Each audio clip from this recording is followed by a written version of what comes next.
Friends welcome to SMT. So friends, ఈ వీడియోలో మనం ఆన్లైన్ క్లాస్లో అసలు ఛార్జింగ్ సెక్షన్ ఏ విధంగా వర్కౌట్ అవుతుంది అండ్ వర్కింగ్ ప్రిన్సిపల్ ఎలా ఉంది అనేది పిన్ టు పిన్ ఎక్స్ప్లెయిన్ చేయడం జరిగిందండి.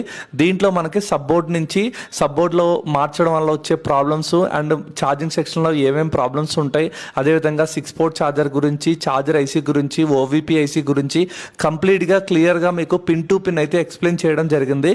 ఇది ఆల్మోస్ట్ 1.5 అవర్ క్లాస్ అయితే ఉండడం జరిగిందండి.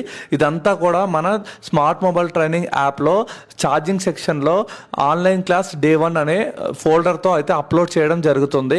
సో ఎవరైనా మీకు హ్యాండ్ స్కిల్ వచ్చి ట్రబుల్ షూట్ చేయడం రావడం లేదు అన్న వాళ్ళు మా ఆన్లైన్ క్లాస్లో అయితే జాయిన్ అవ్వండి. ఆన్లైన్ క్లాస్ వచ్చేసి డైలీ 2 అవర్స్ క్లాస్ అయితే ఉంటుంది. దీంట్లో మీకు థియరీ ప్రాక్టికల్గా మొత్తం ట్రబుల్ షూట్ అయితే చెప్పడం జరుగుతుంది. సో ఎవరికైనా ఇంట్రెస్ట్ ఉంటే కింద ఇచ్చిన నెంబర్లకు అయితే కాల్ చేయండి. అదేవిధంగా మా యాప్ని డౌన్లోడ్ చేసుకోండి. ఆ యాప్లో ప్రతి వీడియో కూడా ఉండడం